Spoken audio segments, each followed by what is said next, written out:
Eu descobri que minha mãe mentiu para mim a vida inteira e que, na verdade, eu nunca fui filho único. Se você acha que conhece sua família, cuidado. Eu também achava. Eu sei, parece exagero, parece drama barato de novela mexicana. Também achei isso quando ouvi pela primeira vez.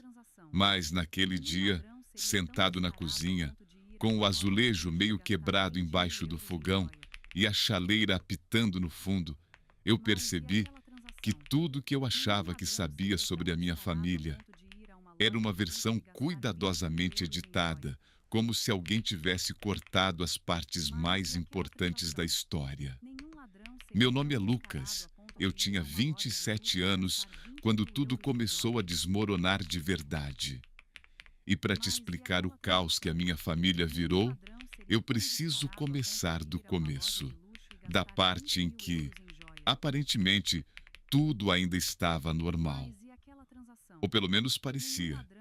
Eu cresci acreditando que éramos só eu, minha mãe e meu pai.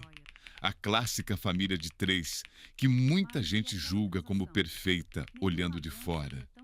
Meu pai, o Roberto, era aquele cara meio quieto, trabalhador, que chegava em casa sempre às 7:30 da noite, com a camisa social cheirando a cigarro e café. Ele nunca foi exatamente carinhoso, mas também não era agressivo. Era econômico. Econômico nas palavras, nos gestos, nos abraços. Às vezes eu sentia que ele não sabia muito bem o que fazer comigo, como se eu fosse um convidado permanente dentro da casa dele. Minha mãe, a Vera, era o oposto. Falante, intensa, controladora. Ela sabia de tudo. Que horas eu acordava, o que eu comia, quem eram meus amigos, quais eram minhas notas, o que eu pesquisava no computador. Na época, eu achava sufocante. Hoje, quando eu olho para trás, entendo que aquele controle todo tinha um motivo, uma coisa que eu ainda não sabia. Ela morria de medo de me perder. Quando eu era criança, nossa rotina era previsível. Acordar cedo, café com pão e manteiga, minha mãe ouvindo rádio na cozinha, meu pai lendo jornal na mesa. Eu ia para a escola, voltava, jogava videogame, fazia lição, jantava, dormia. Tinha brigas, claro. Tinha porta batendo, tinha minha mãe reclamando que meu pai não ajudava em casa, meu pai dizendo que trabalhava demais, eu fingindo que não ouvia nada no quarto. Família normal, eu pensava. A primeira vez que eu senti que tinha algo profundamente estranho aconteceu quando eu tinha 9 anos. Foi um domingo de manhã.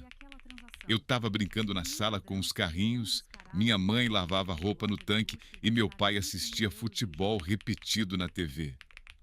A campainha tocou. Foi uma campainha diferente. Geralmente, quando tocava, minha mãe gritava algo tipo: "Deve ser a dona Cida", ou "Vê quem é, Lucas".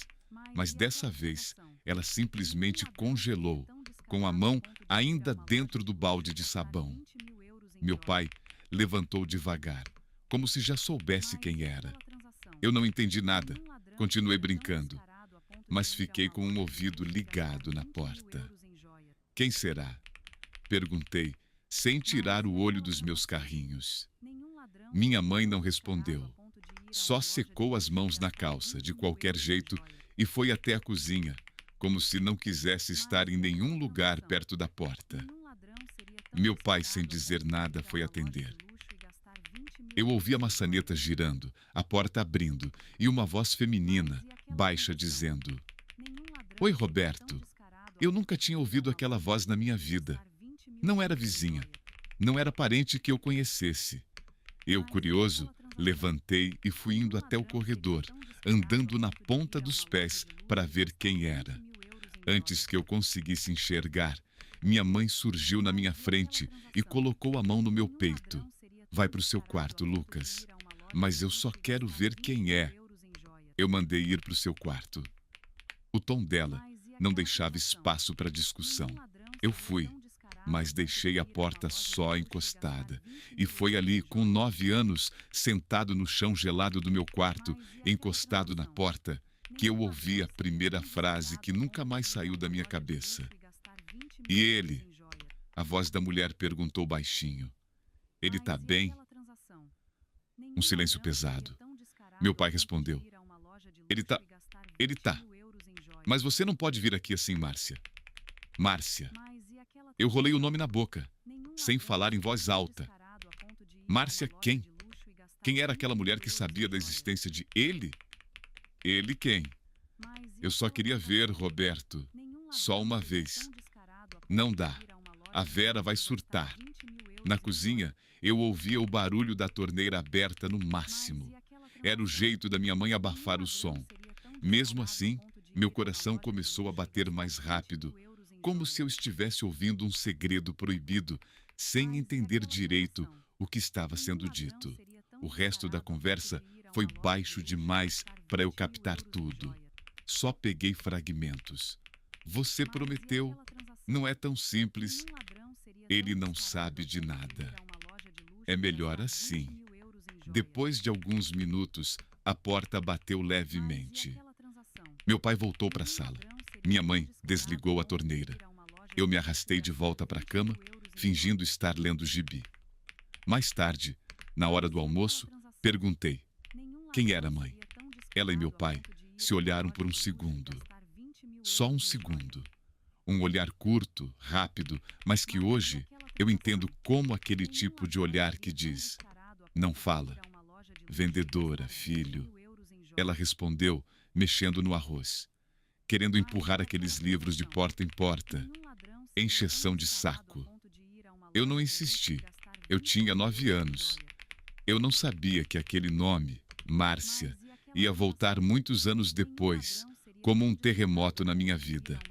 Na época, só ficou uma sensação estranha, um peso no peito que eu não sabia explicar, como se um pedaço da verdade tivesse sido deixado de fora de propósito. O tempo passou. Eu cresci entre provas, pregos na sola do tênis, crushes que não deram em nada e discussões sobre o que eu ia fazer da vida. Meu pai sempre quis que eu fizesse algo decente.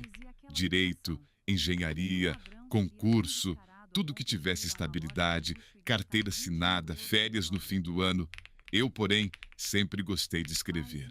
Escrever era o único lugar onde eu sentia que podia ser outra coisa que não o Lucas, o filho da Vera e do Roberto.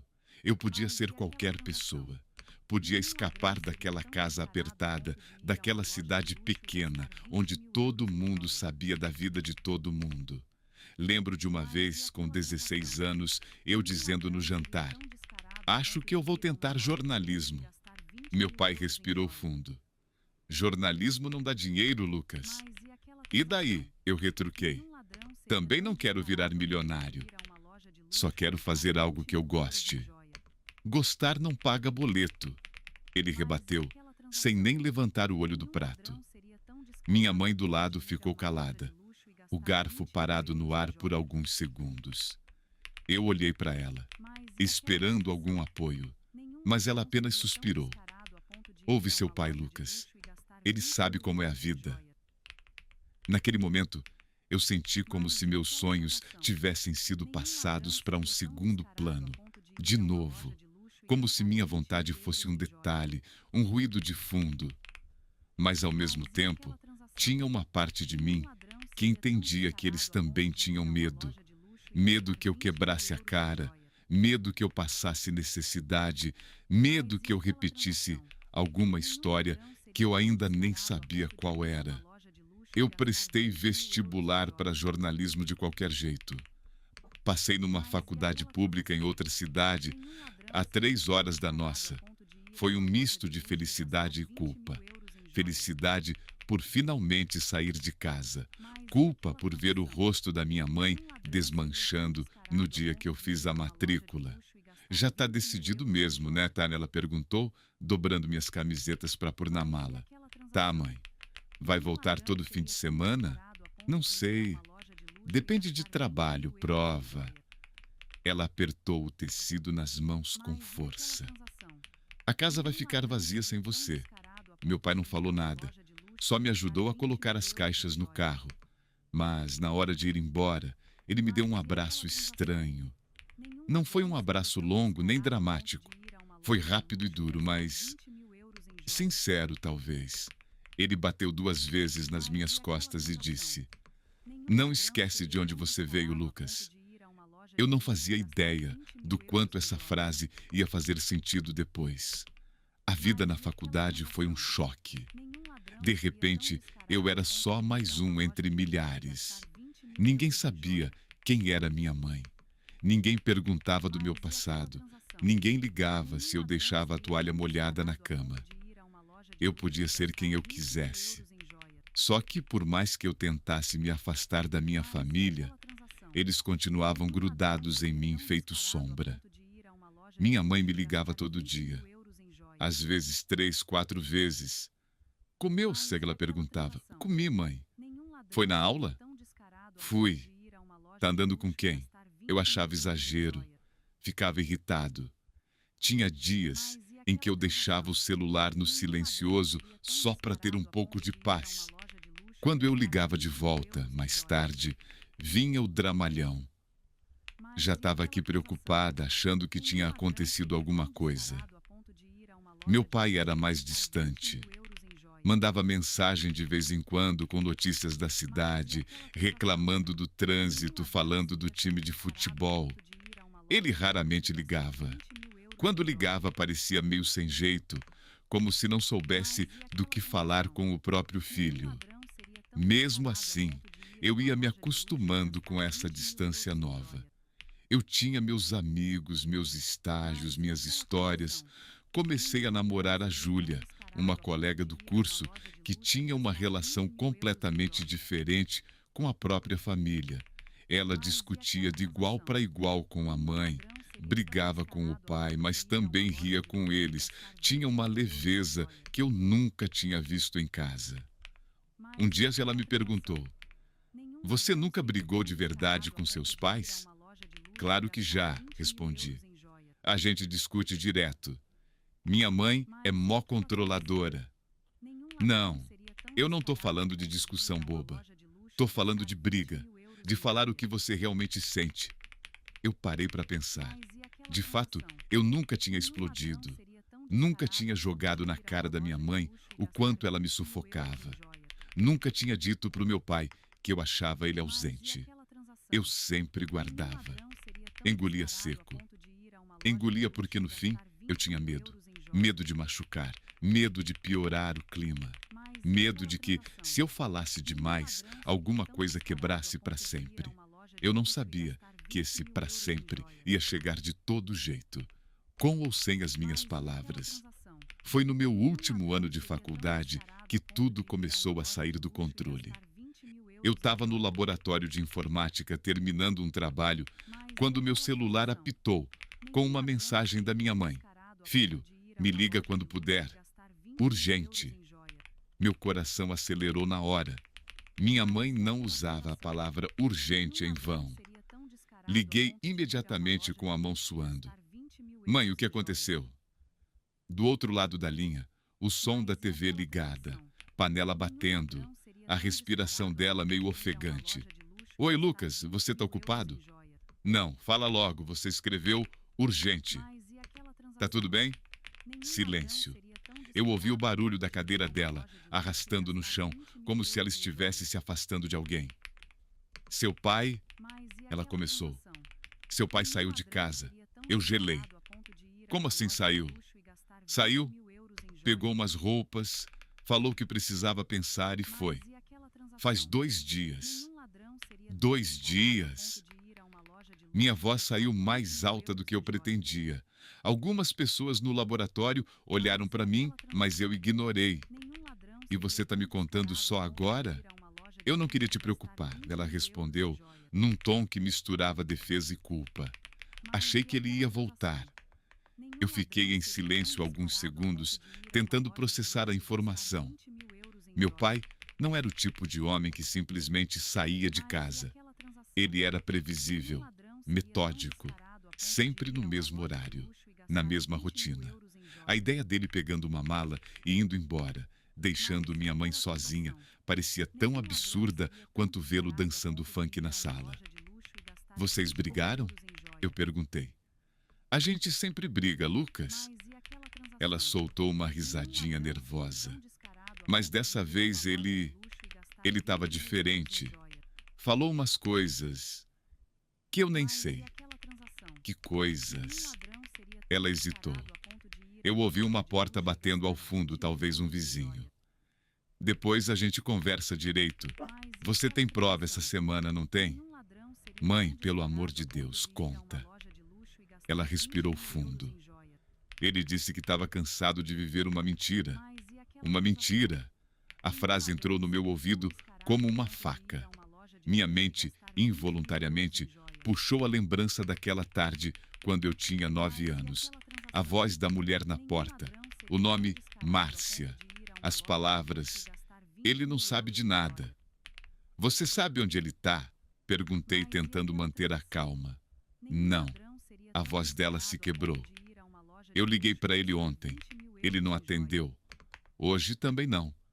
Eu olhei para o computador na minha frente, para o texto do meu trabalho ficando embaçado. Tudo perdeu importância na hora. Eu vou aí. Não, Lucas, não precisa. Fica na sua faculdade. Você está quase se formando. Tô dizendo que eu vou, mãe. Desliguei antes que ela argumentasse mais. Fui até o professor, expliquei que tinha um problema em casa. Pedi para entregar o trabalho depois. Ele concordou, meio sem graça. Peguei minha mochila, entrei no primeiro ônibus para minha cidade. As 3 horas de estrada pareceram 10. Minha cabeça corria atrás de hipóteses. Outra família, dívida, doença, traição, crise de meia-idade. Eu tentava lembrar de qualquer sinal, qualquer detalhe que indicasse que meu pai estava prestes a explodir. Mas só me vinha à mente aquela frase. Cansado de viver uma mentira. Mentira sobre o quê? Cheguei em casa no início da noite. O bairro ainda era o mesmo. Cachorro latindo, vizinha fofoqueira no portão, cheiro de comida caseira no ar. Mas quando eu abri o portão de ferro e vi minha mãe sentada no sofá, sozinha, com o controle remoto na mão e a TV ligada num volume absurdo, percebi que a nossa casa não era mais a mesma. Mãe!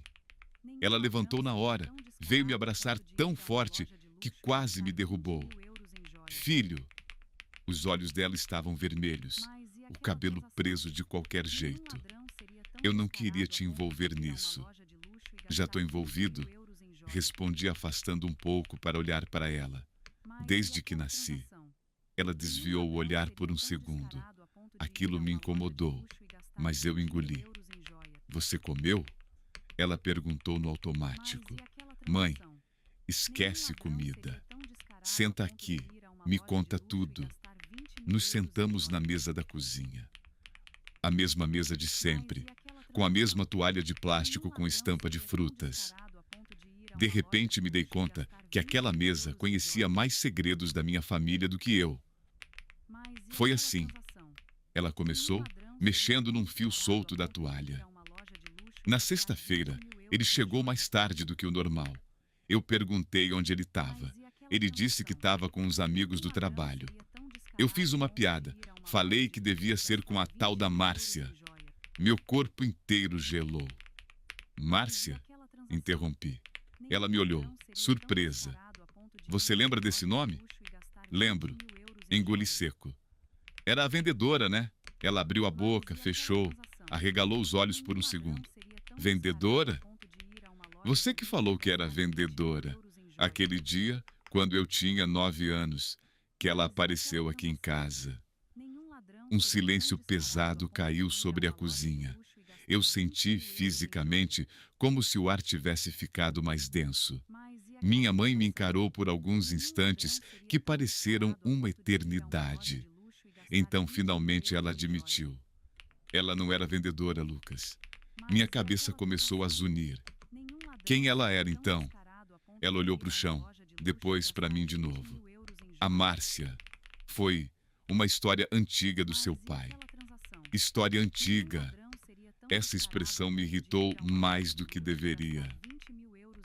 História antiga? Mãe, eu tenho 27 anos. Você pode, por favor, parar de falar como se eu fosse uma criança? Ela respirou fundo, fechou os olhos por um segundo. Seu pai namorou a Márcia antes de me conhecer. Eles se separaram. Foi um negócio bem complicado. Ela sumiu da cidade por um tempo. Aí um dia apareceu aqui. Queria falar com ele. Era isso? Só isso? Um namoro antigo? Não fazia sentido. E por que ele falou que estava cansado de viver uma mentira? Perguntei. Ela apertou os lábios, como se tivesse arrependida de ter começado a falar. Ele sempre usou esse drama todo quando brigava, Lucas. Você conhece ele. Eu conhecia. Mas aquela frase tinha sido dita com um peso diferente, eu sentia. E tinha a Márcia, sempre a Márcia, orbitando esse mistério como um satélite. Você tem certeza que é só isso? Insisti. Ela me olhou com aquele olhar de mãe que mistura amor, cansaço e segredos. O que mais você acha que pode ser? Eu não respondi, porque, para ser sincero, eu não fazia ideia. Só sabia que pela primeira vez eu sentia um buraco enorme entre o que minha mãe dizia e o que parecia ser a verdade. E você não faz ideia de onde ele está? Não. Já liguei na empresa. Disseram que ele não aparece desde sexta. Liguei para o irmão dele, para o seu tio. Ninguém sabe de nada. E a polícia? Lucas, ele é um homem adulto, não é criança. Ela rebateu.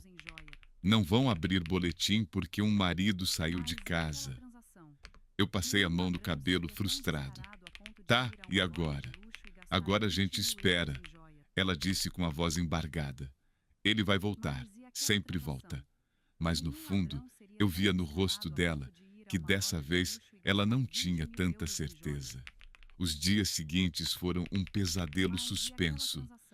Aquele tipo de espera que corrói, porque você não sabe se deve chorar, gritar ou fingir que está tudo bem. Eu tentei manter alguma normalidade. Acordava, tomava café com minha mãe em silêncio, saía para dar uma volta pela cidade, voltava, ligava para o meu pai, caía na caixa postal, mandava mensagem, ficava só o enviado, sem os 2 risquinhos azuis. Na terça-feira, eu criei coragem e fui até o bar preferido dele, o bar do Nivaldo. Era o tipo de lugar que tinha uma mesa cativa para o meu pai e os amigos, com um bolão de futebol anotado na parede.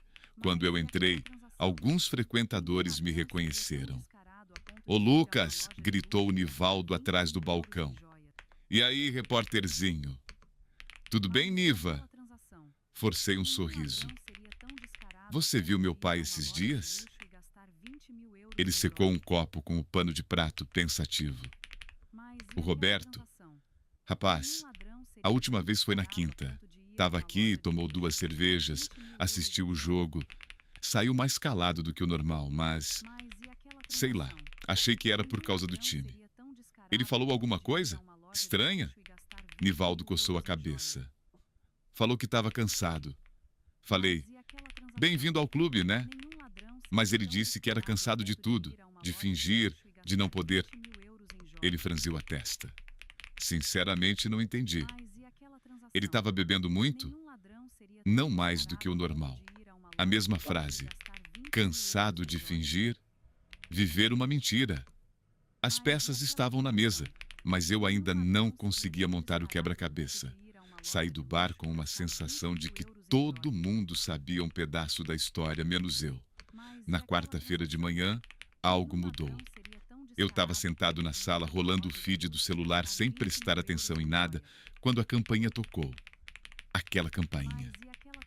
Meu coração disparou. Minha mãe, que estava na cozinha, congelou por um segundo. Eu reconheci o gesto.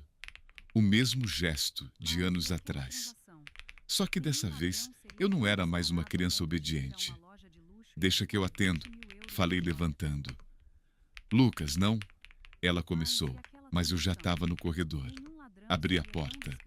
E lá estava ela, A mulher que eu vira apenas em fragmentos de memória, agora à minha frente, em carne e osso. Mais velha, claro, cabelos com alguns fios brancos, rugas em torno dos olhos. Mas era a mesma voz, a mesma presença. Lucas, ela disse, com um misto de surpresa e emoção. Nossa, você cresceu. Eu demorei um segundo para encontrar minha voz. Você é a Márcia. Ela sorriu de um jeito triste. Sou. Atrás de mim, eu ouvi a respiração da minha mãe, curta e irritada. O que você está fazendo aqui? A voz da minha mãe cortou o ar. Márcia endireitou os ombros, como se preparasse para uma guerra antiga. Eu preciso falar com o Roberto. Ele não tá. Minha mãe respondeu seca. Eu sei. Ela desviou o olhar para mim por um instante. Depois voltou para minha mãe.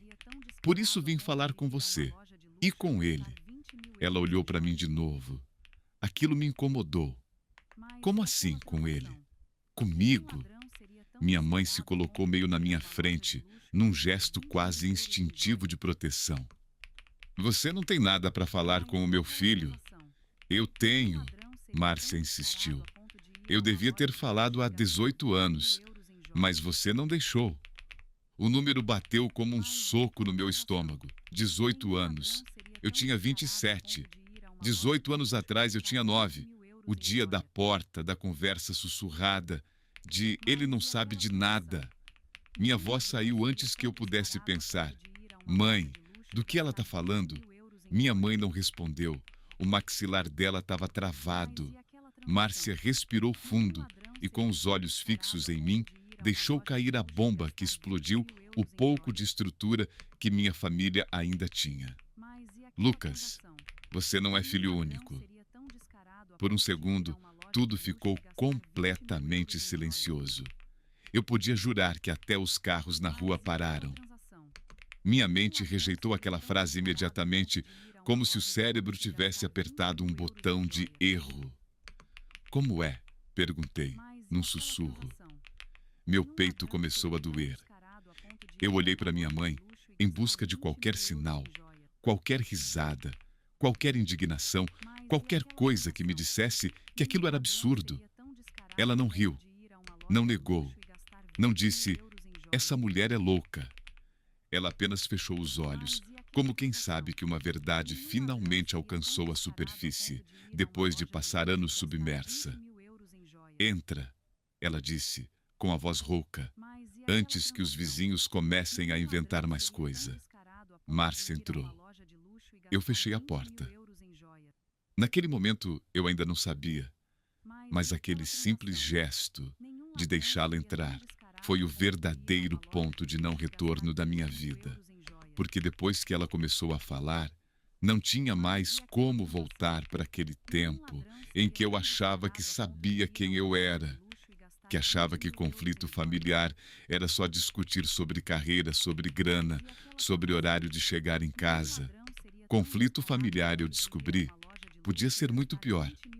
Podia ser um segredo guardado por quase 2 décadas. Podia ser um irmão que eu nunca conheci. Podia ser uma família paralela, uma vida inteira que existia à margem da minha. E, se você acha que essa revelação foi o auge da história, é porque ainda não sabe o que veio depois. Nos sentamos na sala. Minha mãe na ponta do sofá, rígida. Márcia na outra ponta, segurando a bolsa no colo como se fosse um escudo. Eu, numa cadeira de plástico que tinha sido puxada da cozinha, bem no meio das duas, como um juiz numa audiência que eu nunca pedi para participar. O relógio na parede fazia um barulho absurdo, como se cada tic-tac cravasse a passagem de um tempo que já não fazia sentido para mim. Márcia foi a primeira a quebrar o silêncio. Eu sei que não devia ter vindo assim sem avisar, mas ela olhou para mim.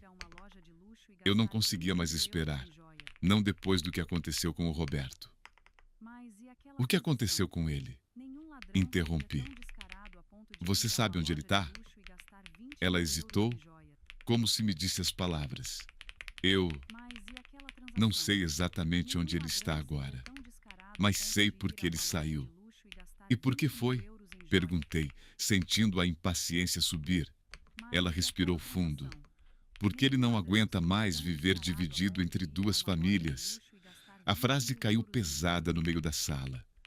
Eu senti como se o chão tivesse dado uma leve balançada. Minha mente imediatamente se rebelou. Isso é mentira. Minha mãe sussurrou, mas a voz dela tremia. Vera, a gente já passou dessa fase. Márcia respondeu, sem agressividade, mas firme. Ele te contou. Eu sei que ele contou. Minha mãe olhou para mim, como se pedisse ajuda. Como se quisesse que eu dissesse algo que a livrasse daquela situação. Eu só consegui perguntar. Duas famílias? Márcia segurou a bolsa com mais força. Lucas, o seu pai e eu, nós tivemos um filho. Minha respiração falhou. Um filho. As palavras começaram a se embaralhar na minha cabeça. Filho, irmão, eu, outro eu, alguém com meu sangue vivendo... Onde? Quando? Minha voz saiu num fio. Ele nasceu 2 anos antes de você, Márcia respondeu. O nome dele é Renato. Renato. Eu nunca tinha ouvido esse nome em casa. Ele vive aqui, na cidade? Perguntei, já sentindo uma onda de náusea subindo. Mora na cidade ao lado? Ela disse. Sempre morou. Ele cresceu sabendo da existência do pai, sabendo que o pai tinha outra família. Eu levantei tão brusco que a cadeira caiu para trás. Então quer dizer que...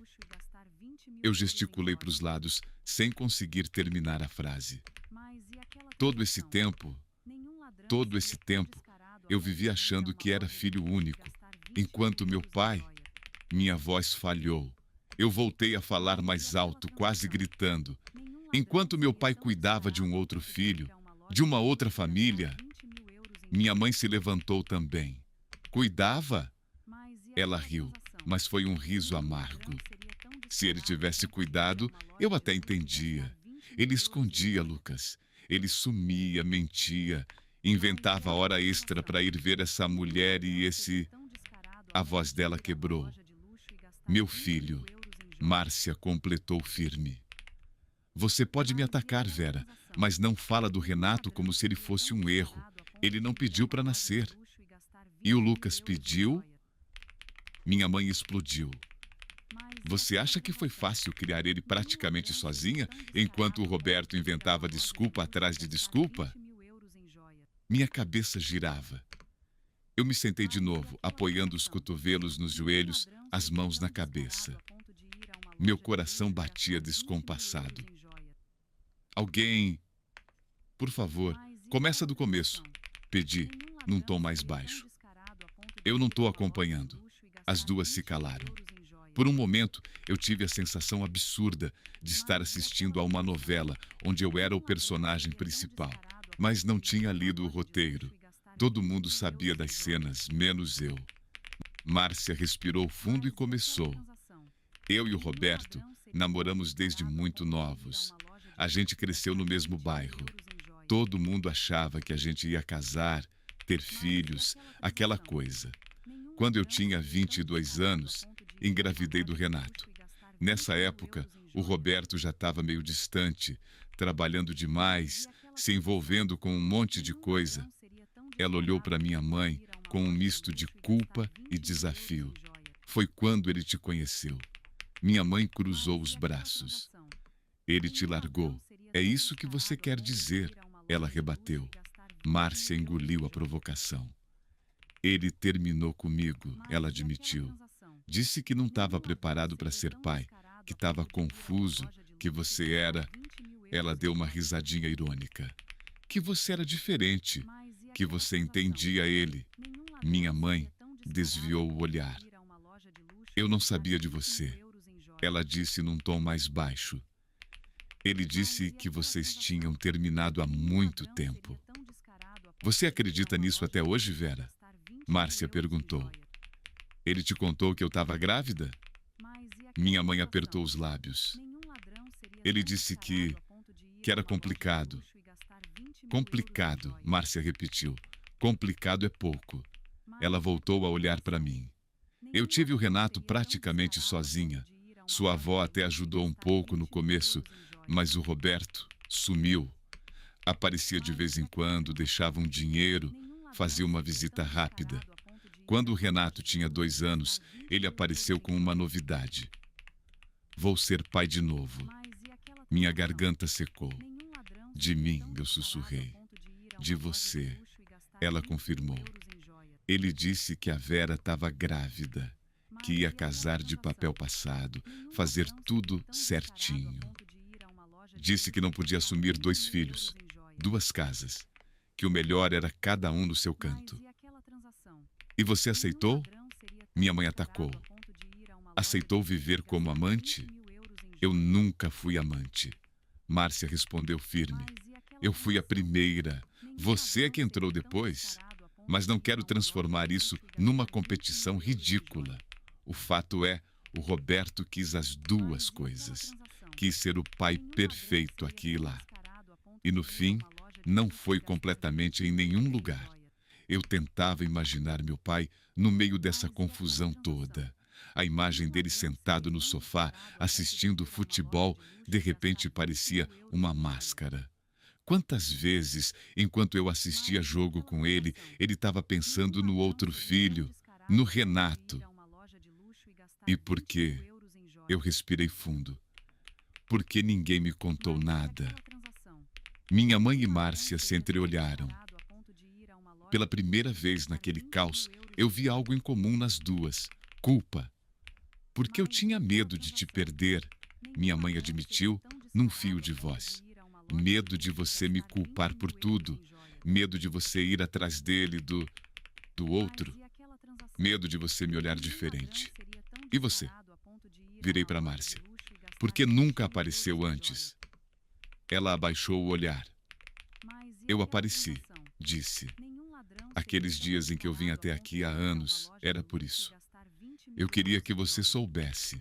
Queria que você crescesse sabendo a verdade. Mas sua mãe... Eu estava protegendo meu filho. Minha mãe explodiu. Você queria o quê? Que ele crescesse vendo o pai dividindo amor? Como se fosse lanche na escola. Eu fiz o que qualquer mãe faria. Eu senti uma mistura de raiva, tristeza e algo que eu não conseguia identificar.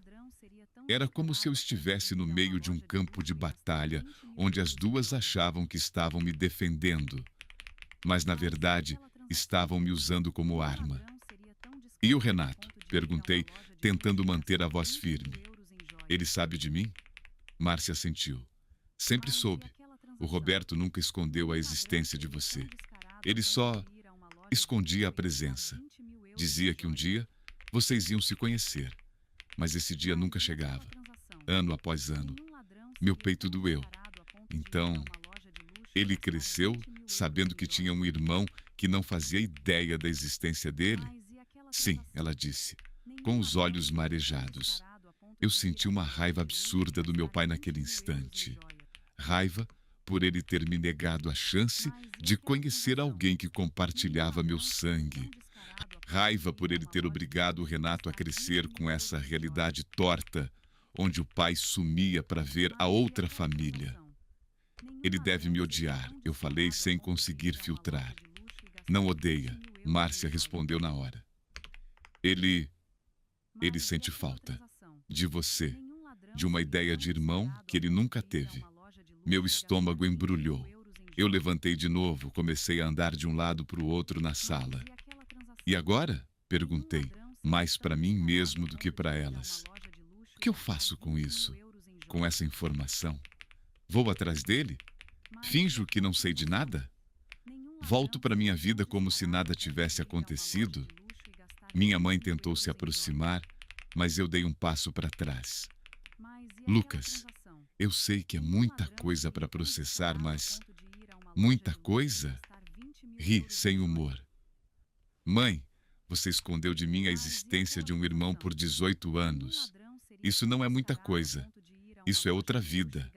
Eu podia ter crescido com ele. A gente podia ter dividido videogame, brigas, roupas. Minha voz falhou. Em vez disso, eu cresci achando que estava sozinho. Você nunca esteve sozinho, ela insistiu. Estive sim. Olhei para ela, sentindo as lágrimas queimando, mas me recusando a chorar na frente delas. E o pior é que foi porque você escolheu. A frase saiu mais dura do que eu esperava. Eu vi a expressão da minha mãe se desfazer. Mas naquele momento, eu não consegui ter pena.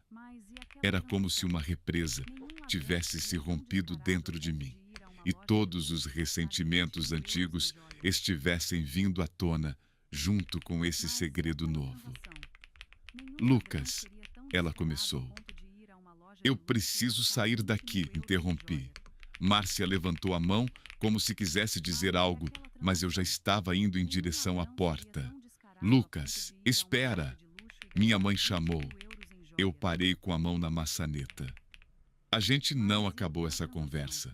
Falei, sem olhar para trás. Mas por enquanto eu só não consigo respirar aqui. Abri a porta e saí. O ar da rua me bateu no rosto como um tapa. O mundo continuava igual. O vizinho lavando o carro, o cachorro latindo, o som de funk vindo da casa da esquina. Ninguém fazia ideia que dentro da casa verde, de portão enferrujado, uma bomba tinha explodido. Eu andei sem destino. Passei pela pracinha onde eu brincava quando era criança, pela escola onde estudei, pelo ponto de ônibus onde pegava o circular. Cada lugar parecia uma peça de um cenário que, agora, eu sabia que era baseado numa mentira.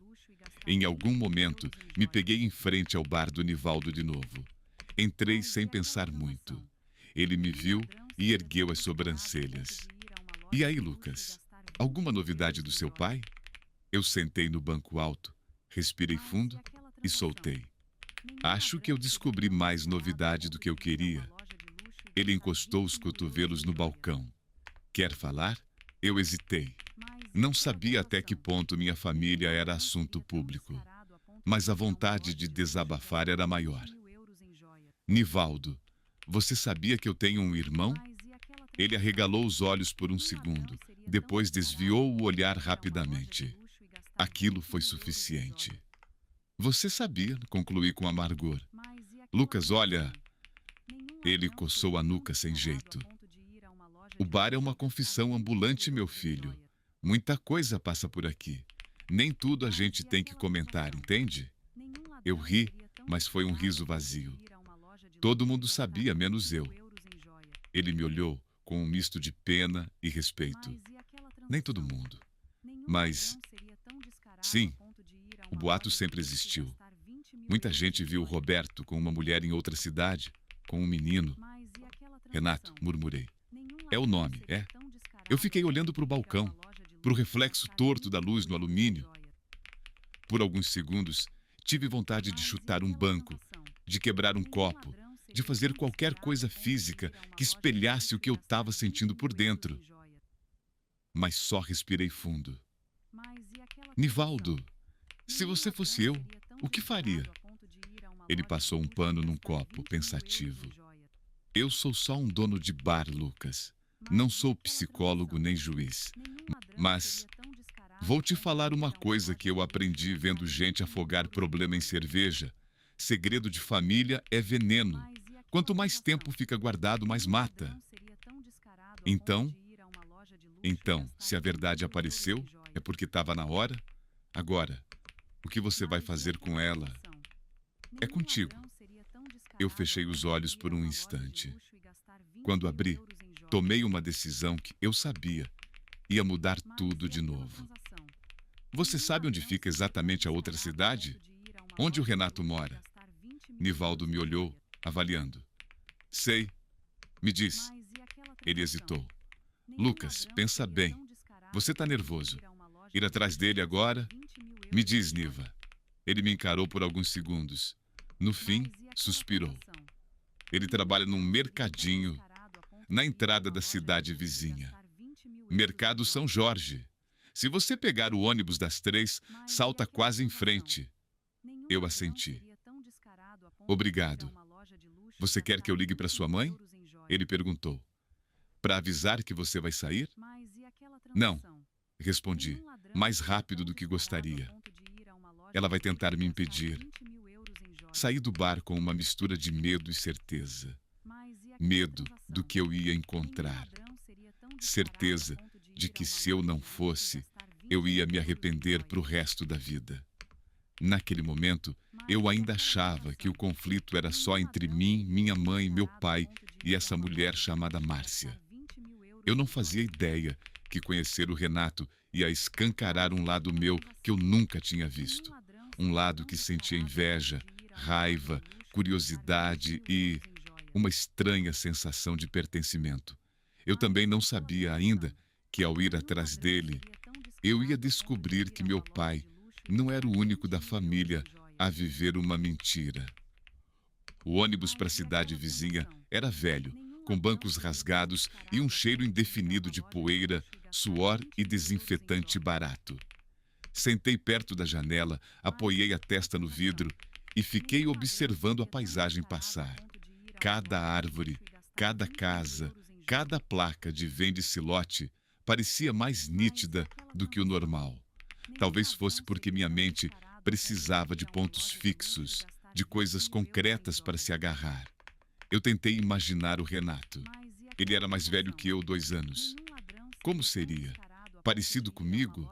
Com meu pai? Alto, baixo? Tímido? Extrovertido? Será que ele também gostava de escrever? Ou tinha seguido uma vida totalmente diferente? Eu também me pegava imaginando as conversas que meu pai tinha tido com ele. Será que ele falava de mim? Seu irmão está fazendo faculdade. Seu irmão passou em jornalismo. Seu irmão é teimoso que nem sua avó. Ou será que ele evitava o assunto com vergonha? Um pensamento atravessou minha mente como um raio. Será que o Renato culpa a minha mãe por tudo? Será que na versão dele da história, minha mãe era a outra? A destruidora de lares? A ideia me incomodou. De repente, eu percebi que esse negócio de certo e errado na história da minha família era muito mais nebuloso do que eu gostaria. Meu pai tinha errado, claro, mas as 2 mulheres também tinham tomado decisões. Decisões baseadas em medo, amor, egoísmo, sobrevivência. E eu e Renato éramos o resultado dessas escolhas.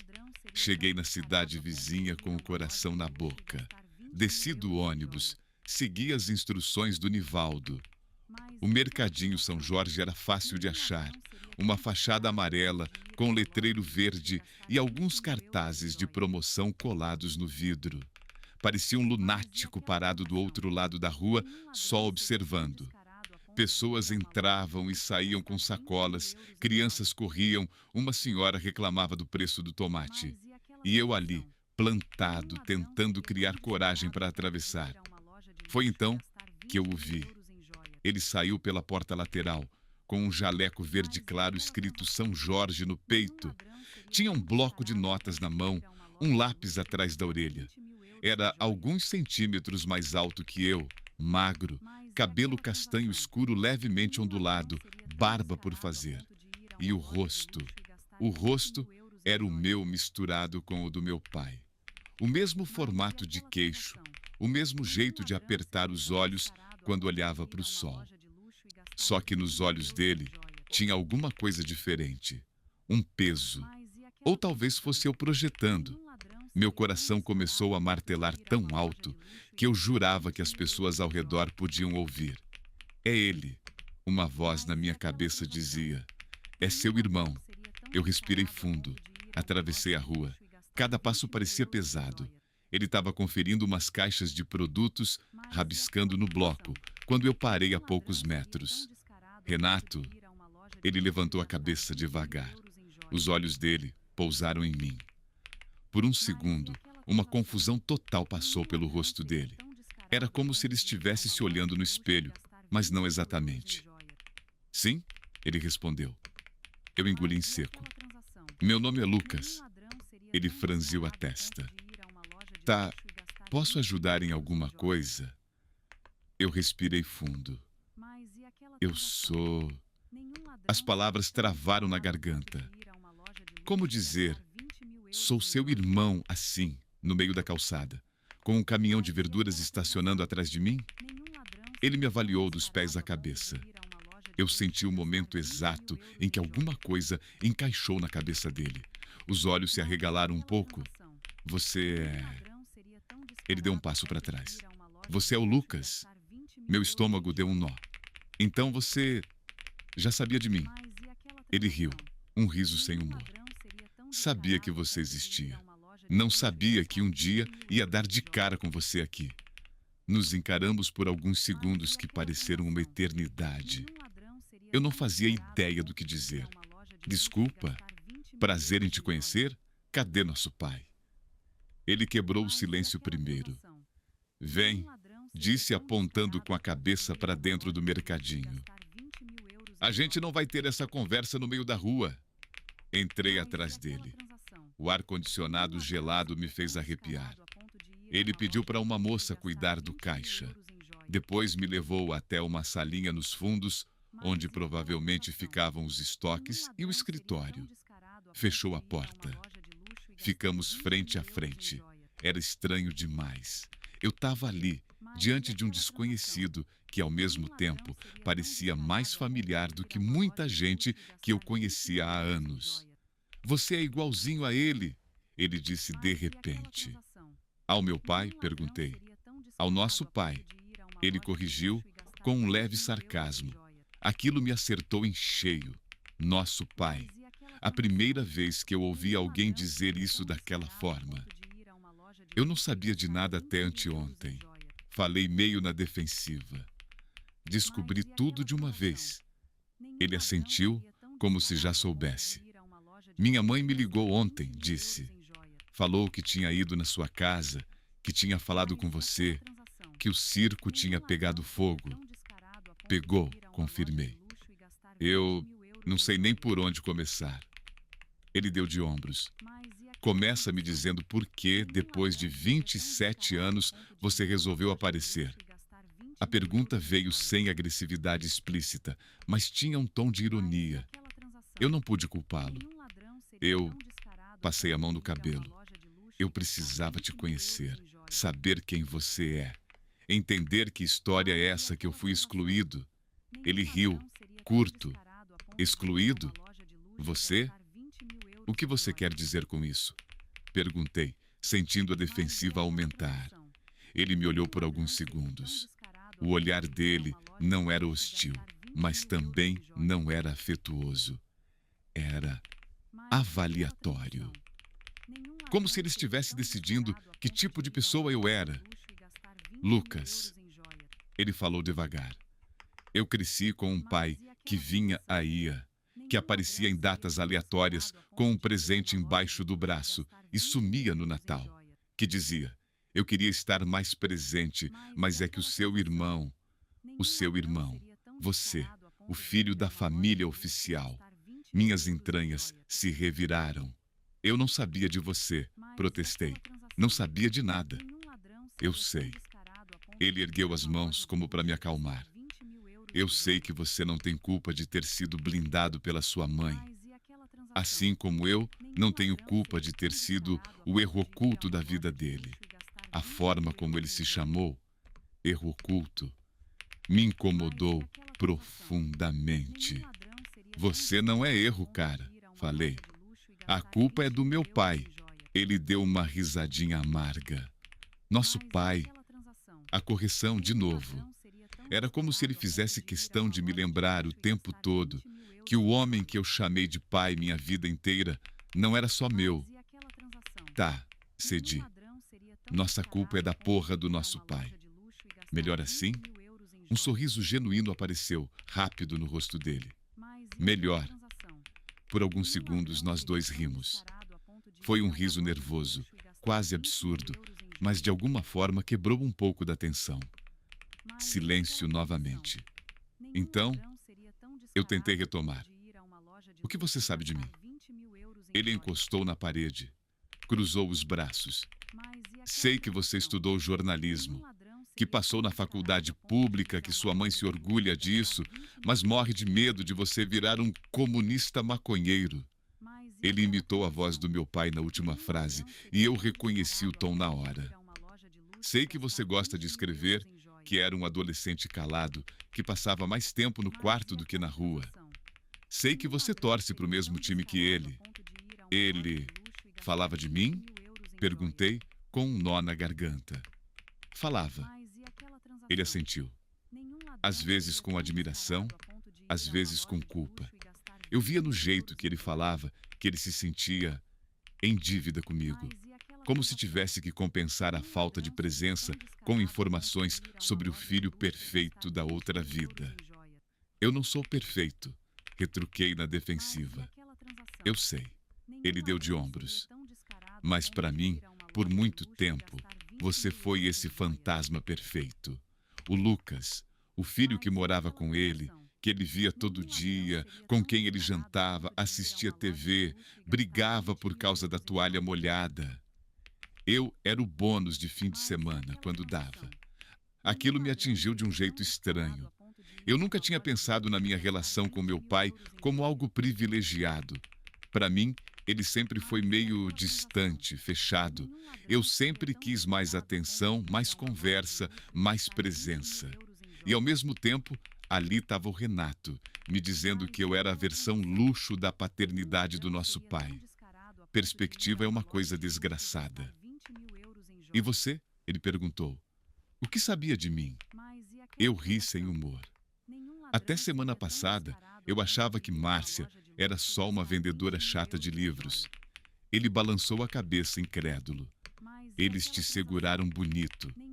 Eles me mentiram bonito, corrigi. Minha mãe, principalmente. Ele franziu a testa. Nossas mães são muito diferentes. São, concordei. Mas nesse caso, as duas fizeram a mesma coisa. Decidiram o que era melhor pra gente sem perguntar o que a gente queria. Ele ficou em silêncio um tempo, assimilando. Você tá com raiva da sua mãe? Ele perguntou. Tô com raiva de todo mundo, respondi honesto. Mas, ao mesmo tempo, é minha mãe, sabe? Eu sei que ela me ama. Sei que ela fez um monte de coisa errada por amor. Distorcido, mas amor. Suspirei. Eu só não sei como olhar para ela agora, sem ver esse segredo inteiro no meio. Ele assentiu devagar. Bem-vindo ao meu mundo, disse. Eu também sei que a minha mãe fez coisas por amor. E sei que o resultado nem sempre foi bonito. Ficamos alguns segundos em silêncio, cada um mergulhado nas próprias memórias. Era curioso como, de repente, eu entendia melhor a solidão dele, e ele entendia melhor a minha, mesmo sem conhecer detalhes. Era como se a gente compartilhasse uma cicatriz que tinha sido feita com a mesma faca, só em lugares diferentes. O que você quer, Lucas? Ele perguntou de repente. De verdade. Você veio aqui por quê? Eu pensei antes de responder. Eu quero... Franzi a testa. Eu quero parar de ser o último a saber da minha própria vida. Quero entender quem é meu pai de verdade, quem é você, quem eu sou nesse caos todo. Ele riu, mas dessa vez sem ironia. Isso é muita coisa para uma visita só, né? Eu não estou esperando resolver tudo num dia, falei. Mas eu também não quero fingir que nada mudou. Ele me olhou sério. Você está disposto a aguentar o peso disso? Perguntou. Porque se você entrar de cabeça nessa história, não vai ter como fazer de conta que sua família é só aquela da foto da formatura. Eu lembrei da expressão da minha mãe quando a Márcia falou, você não é filho único. Lembrei da voz do meu pai dizendo, não esquece de onde você veio. Lembrei da minha própria sensação de inadequação desde criança. Minha família nunca foi só a foto da formatura, respondi. Eu só não tinha a lente certa para ver as rachaduras. Ele me encarou por alguns segundos. Então, finalmente, estendeu a mão. Então tá. Um sorriso apareceu tímido. Prazer. Eu sou o seu problema novo. Eu ri e apertei a mão dele. Prazer, eu sou o seu problema velho. Quando nossas mãos se tocaram, eu senti uma coisa que eu não sabia nomear direito. Não era exatamente alegria, também não era só raiva. Era uma mistura estranha de alívio e medo. Alívio por finalmente olhar nos olhos de alguém que compartilhava meu sangue, minha história, meu pai. Medo porque, a partir daquele aperto de mão, eu sabia que não tinha mais como voltar atrás. Eu não poderia mais fingir que era filho único. Não poderia mais culpar só meus pais pelos buracos da minha vida. Agora, eu tinha um espelho ambulante que ia me obrigar a olhar para mim mesmo de outro jeito. E foi ali, naquela salinha apertada, nos fundos de um mercadinho, que eu percebi que o verdadeiro conflito familiar não era só meu pai teve duas famílias. Era o que a gente faz com o estrago depois que a verdade aparece. Porque no fim, segredo de família é como uma herança maldita. Você não pediu, mas ela chega. E quando você abre, não tem dinheiro, nem bens. Tem ressentimento, culpa, medo, amor deformado. E se eu achava que o pior já tinha passado, eu estava enganado. O pior ainda estava por vir. Ia acontecer no dia em que meu pai finalmente decidiu voltar. E escolheu o pior jeito possível de tentar juntar os cacos de duas famílias quebradas. Nos dias seguintes, eu tentei equilibrar a vida que eu tinha com a vida que eu acabara de descobrir. De manhã ficava em casa com a minha mãe, tentando conversar, brigando, fazendo as pazes pela metade. De tarde, pegava o ônibus para a cidade vizinha, encontrava o Renato depois do trabalho dele, tomávamos café numa padaria perto do mercadinho. No começo, nossas conversas eram meio desajeitadas, cheias de pausas estranhas. A gente não sabia até onde podia perguntar, até onde podia se abrir. Mas aos poucos, fomos encontrando um ritmo. Eu descobri que ele gostava de música, que tocava violão, que tinha largado a escola no terceiro ano porque precisava trabalhar. Descobri que ele tinha raiva do nosso pai, mas também sentia falta. Que ele jamais admitia isso em voz alta, mas eu percebia na forma como o olhar dele ficava distante quando o assunto surgia. Ele descobriu que eu tinha terminado meu namoro com a Júlia há alguns meses, muito antes dessa confusão toda começar, e que eu ainda estava meio perdido na vida profissional. Descobriu que eu tinha um medo absurdo de repetir os erros dos meus pais, principalmente de ser ausente. Às vezes, a gente falava mal do nosso pai. Outras vezes, a gente defendia ele. Era confuso. Eu sentia culpa quando reclamava, porque por mais raiva que eu tivesse, ele ainda era meu pai, nosso pai. Aquele cara que me ensinou a andar de bicicleta e, ao mesmo tempo, tinha escondido de mim a existência do meu irmão. Em casa, a dinâmica estava um caos. Minha mãe alternava entre chorar escondida no banheiro e fingir que estava tudo sob controle. A presença da Márcia naquela tarde tinha aberto feridas antigas nela também. Eu não sou santa, Lucas, ela disse, num dos nossos jantares mais tensos. Eu sei que errei, sei que devia ter te contado antes. Mas você acha que é fácil admitir para um filho que o pai dele tem outra família, que ele traiu, mentiu, enganou? Eu escolhi acreditar que o meu amor por você podia te proteger disso. Mas não protegeu, respondi, sem conseguir ser gentil. Só adiou o estrago. Ela baixou a cabeça, enxugou uma lágrima. Eu só queria te poupar. Eu fiquei quieto, porque apesar de tudo, eu entendia. Enquanto eu a culpava, uma parte de mim também via a situação pelos olhos dela. Mulher, numa cidade pequena, com uma gravidez, casando com um homem que trazia um passado mal resolvido. O medo de ser comparada, de ser a outra, de não ser suficiente, O medo de que o filho amasse mais a família paralela do que a dela. Um dia, depois de uma dessas conversas, eu a ouvi no quarto falando sozinha. Ninguém entende o que é ser a oficial traída, ela murmurava. Todo mundo tem pena da amante. Deveriam viver um pouco na minha pele. Pela primeira vez, eu senti uma compaixão genuína por ela, que extrapolava meu papel de filho. Vi a mulher que existia antes de ser minha mãe e entendi que os conflitos da nossa família vinham de gerações, não começavam nem terminavam em mim. Mas, por mais que fosse importante entender, nada diminuía o fato de que o grande responsável pelo labirinto em que todo mundo tinha se perdido era ele, o Roberto, e ele ainda estava desaparecido. Até que depois de uma semana de silêncio total, meu celular tocou. Era um número desconhecido. Atendi, o coração disparado. Alô? Silêncio por um segundo. Depois, a voz que eu conhecia desde sempre, mas que naquele momento soou estranha, distante. Lucas, filho. Meu estômago deu um nó.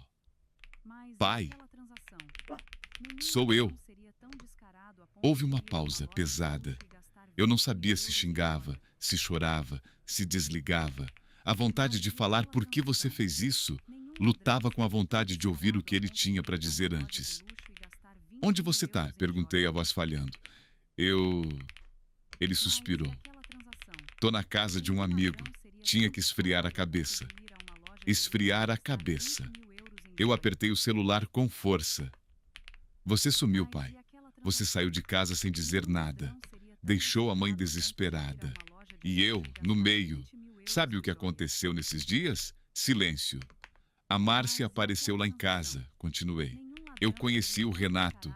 Descobri tudo. Descobri que eu nunca fui filho único. Do outro lado da linha, silêncio de novo. Eu podia jurar que ouvi um soluço contido. Era isso que eu temia. Ele disse por fim. Temia o quê? A verdade? Minha voz saiu mais alta. Você está com medo de quê, pai? De ser visto como o vilão da sua própria história? Ele respirou fundo, pesado. Você não entende, Lucas. Então me faz entender. Quase gritei. Algumas pessoas na rua olharam para mim, mas eu ignorei. Porque até agora, tudo que eu sei é: você engravidou uma mulher, sumiu. Engravidou outra, casou, fez uma família oficial e manteve a outra escondida por décadas. Se isso tem um lado bonito que eu não tô vendo, me explica. Do outro lado, silêncio. Eu ouvi o barulho de uma cadeira arrastando, o que parecia uma porta se fechando. Talvez ele estivesse procurando privacidade para essa conversa. Irônico, pensei, já que ele passou anos evitando qualquer luz sobre a vida que levava. Lucas. Ele começou com a voz embargada. Eu errei. Muito. Eu sei disso. Carrego essa culpa todos os dias. Mas não é tão simples quanto você está pintando. Eu ri sem humor. Não é simples? É muito simples, pai. Você mentiu. Para mim, para a mãe, para Márcia, para o Renato. Você quis ter tudo sem perder nada. E no fim, perdeu todo mundo. Você acha que eu não sei? Ele explodiu de repente. Você acha que eu não sei que sou um covarde? A palavra ficou ecoando na minha cabeça. Covarde. Então por que você fez? Perguntei mais baixo. Ele demorou um tempo para responder. Porque eu tinha medo, disse enfim. Medo de ficar sozinho. Medo de assumir que ia magoar alguém profundamente se escolhesse um caminho. Eu gostava da sua mãe. Gostava da Márcia. Amava você. Amava o Renato. E em vez de ser homem suficiente para encarar as consequências, eu fui improvisando. Mentia hoje, remendava amanhã. Achava que dava para manter as coisas no equilíbrio. Até que não deu mais. E quem está pagando a conta agora? Retruquei. Eu e o Renato. Eu sei. Ele repetiu quase num sussurro. Eu sei. Houve um silêncio longo. Eu tô com medo de olhar na cara de vocês, ele confessou. A vulnerabilidade na voz dele me pegou de surpresa. Eu esperava justificativas, não medo. Você devia ter pensado nisso antes, falei, mas minha voz saiu menos agressiva do que eu queria. Eu sei. Ele insistiu. Eu não tô te pedindo perdão, Lucas. Não ainda. Eu só queria te ouvir. Saber se você me odeia. A pergunta me paralisou. Eu o odiava. Eu sentia raiva, claro. Muita. Sentia decepção, tristeza, desgosto. Mas ódio era mais complicado.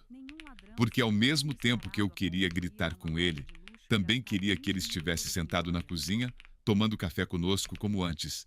Antes de eu saber de tudo. Eu não sei, pai, respondi honesto. Tem hora que eu quero te socar. Tem hora que eu lembro de você me levando na escola, me ensinando a fazer conta de cabeça e... Suspirei. Eu não sei. Eu não mereço seu amor, ele disse com a voz quebrada. Mas eu quero tentar, não perder de vez. Eu fechei os olhos, sentindo uma lágrima finalmente escapar. Se você quiser não perder de vez, você vai ter que encarar todo mundo. Eu, a mãe, a Márcia, o Renato. Não dá para continuar se escondendo em casa de amigo. Ele ficou em silêncio por um tempo. Você fala igual sua mãe quando está nervosa, ele comentou, num tom quase nostálgico. Pai. Tá, ele suspirou. Eu vou voltar. Meu coração disparou. Quando? Hoje à noite. As palavras pairaram no ar. Hoje à noite. Eu sabia que aquele reencontro ia ser o epicentro de um terremoto emocional. Todas as mágoas, todos os segredos, toda a raiva reprimida, tudo ia explodir numa sala só. E eu não fazia ideia de qual ia ser o resultado. Tá, respondi. Eu vou avisar a mãe. Lucas, oi? Obrigado por atender. Eu hesitei. Eu sou seu filho, pai. Não sei por quanto tempo essa palavra vai continuar significando a mesma coisa, mas ainda sou. Ele fungou. Eu te amo, filho. Meu peito apertou. As palavras travaram. Por um segundo, eu quis dizer, eu também te amo. Porque por mais raiva que eu tivesse, não era mentira. Eu amava. Mesmo o pai imperfeito, mentiroso e covarde. Eu amava o homem que me ensinou a atravessar a rua, que me levou no cinema pela primeira vez, que me abraçou na formatura do ensino médio. A gente se fala à noite, concluí, incapaz de dizer o resto. Desliguei. Respirei fundo, tentando controlar o tremor nas mãos. Voltei para casa, andando devagar, como se cada passo fosse adiando o inevitável. Quando cheguei, minha mãe estava na cozinha, lavando louça sem parar. Já não tinha prato sujo. Ela só enxaguava o mesmo copo, num ciclo infinito. Mãe. Ela olhou para mim, os olhos vermelhos. Ele ligou, né? Eu assenti. Ligou. E? A voz dela tremia. Ele volta hoje à noite. Ela fechou os olhos como se aquela informação tivesse um peso físico. Então tá. Foi só isso que ela disse. Mas eu sabia que por trás desse então tá, tinha um turbilhão de sentimentos. Alívio, raiva, medo, expectativa, desejo de mandar ele embora e vontade de abraçar. Eu via nos olhos dela a mesma confusão que eu sentia em mim. Eu vou chamar o Renato, falei de repente. Ela regalou os olhos. O Renato? Sim, ele também é filho dele, mãe. Ele também merece estar nessa conversa. Lucas, isso aqui é a minha casa, ela exclamou. Eu não vou transformar minha sala num tribunal com ela, com o outro. Mãe, a interrompi tentando manter a calma. Eu entendo que você sinta ciúme, dor, raiva, mas Não dá mais para fingir que existe a gente e eles. O eles é parte do problema. E se a gente quer minimamente resolver alguma coisa, todo mundo vai ter que sentar e falar. Ela respirou fundo, apoiou as mãos na pia. Você está pedindo demais de mim, Lucas. Não sou eu que estou pedindo, é a vida, respondi. A gente já viveu 18 anos no teatro. Vamos, pelo menos uma vez, colocar todo mundo no mesmo palco e ver o que acontece.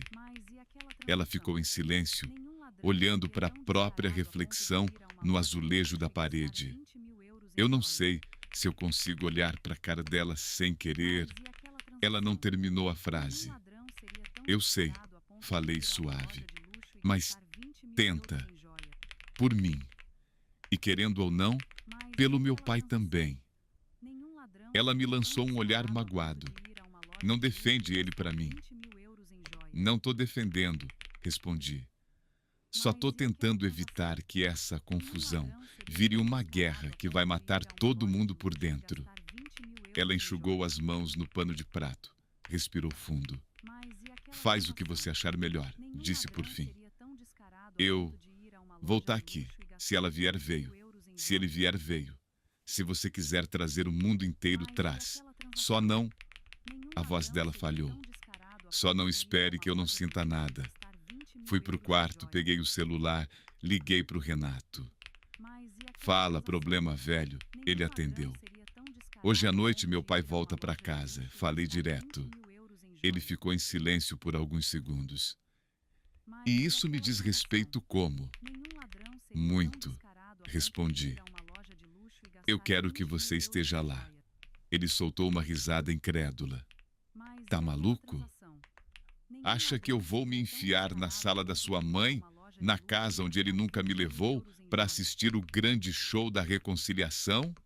Não vai ser show, vai ser guerra, corrigi. E você é parte disso, Renato. Você merece falar, olhar na cara dele e dizer tudo que você nunca pôde. Do outro lado da linha, eu ouvi ele respirar fundo. Você já combinou com a minha mãe? Ele perguntou. Ainda não, mas vou falar com ela. Então, fala. Se ela for, eu vou. Depois de desligar com ele, liguei para Márcia. A conversa foi mais tensa. Ela tinha receio de enfrentar minha mãe, medo da humilhação pública, mas no fim, aceitou, com uma condição. Eu não vou lá para brigar com a sua mãe, Lucas. Eu vou para ouvir o que o Roberto tem para dizer. Se ela começar a me atacar, eu vou embora. Eu não sou mais aquela menina de 22 anos que tinha medo das donas de casa da rua. Mas também não vou dar esse gostinho para ninguém. Eu garanti que ia tentar mediar, mas por dentro eu sabia que controlar aquela noite seria como tentar impedir um temporal com um guarda-chuva furado. Às 8 da noite, a casa estava silenciosa. Minha mãe tinha arrumado a sala de um jeito estranho, como se esperasse visita de algum parente distante. Sofá em ordem, mesa de centro sem revistas, só um jarro com flores artificiais. Cada detalhe parecia gritar: essa é uma casa normal, de uma família normal. Às 8h15, a campainha tocou. Meu coração disparou. Olhei para minha mãe. Ela estava pálida, mas assentiu. Abri a porta. Era ele, meu pai. Mais magro do que na semana anterior, olheiras fundas, barba por fazer. Ele parecia ter envelhecido anos em dias. Oi, filho, ele disse, com a voz baixa. Eu engoli em seco. Entra. Ele deu 2 passos para dentro, olhou em volta, como se aquela fosse uma casa que ele não via há muito tempo. Na verdade, tinham sido só poucos dias. Mas os segredos revelados tinham mudado tudo. Minha mãe apareceu no corredor. Os olhos dele se encontraram. Por um segundo eu vi tudo. O amor antigo, a mágoa recente, as palavras não ditas, as brigas passadas, as memórias boas. Tudo num olhar. Vera, ele começou. Não fala meu nome como se nada tivesse acontecido. Ela cortou. Ele abaixou a cabeça. Eu sei. Silêncio. A gente não está sozinho, avisei. Ele me olhou, confuso. Nesse exato momento, a campainha tocou de novo. Meu pai ficou imóvel. Eu atendo, falei. Abri a porta. Márcia e Renato estavam ali. A expressão da minha mãe endureceu ainda mais. Meu pai ficou branco. Renato, atrás da mãe, parecia tenso, mas decidido. Boa noite, Lucas. Márcia falou, sem tirar os olhos do meu pai. Entra, repeti. Eles entraram.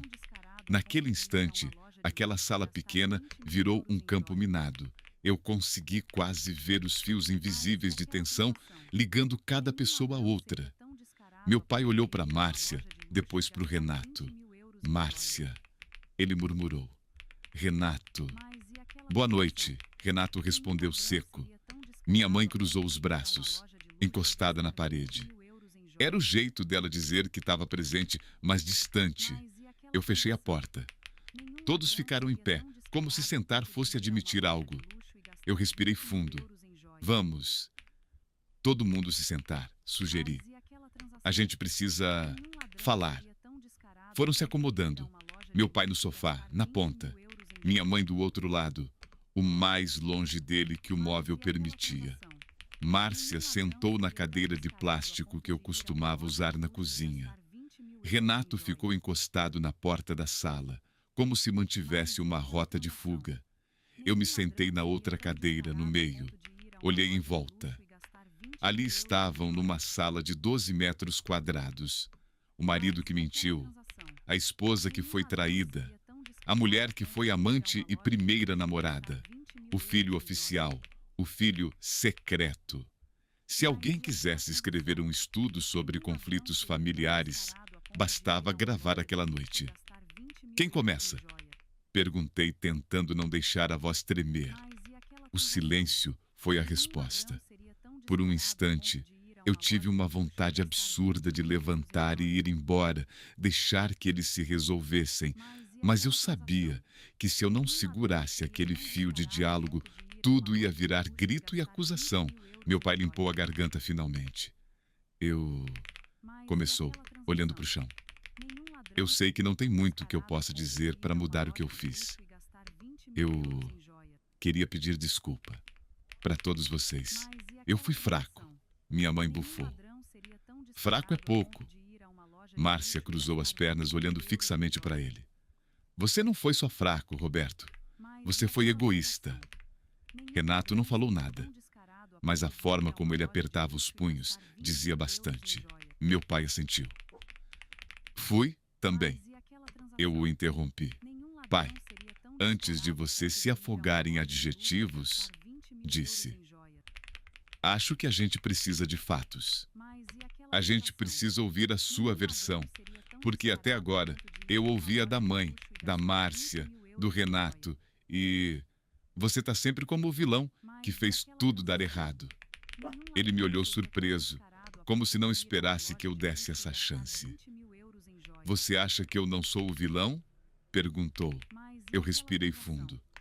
Acho que se a gente continuar te vendo só como vilão, vai ser fácil demais.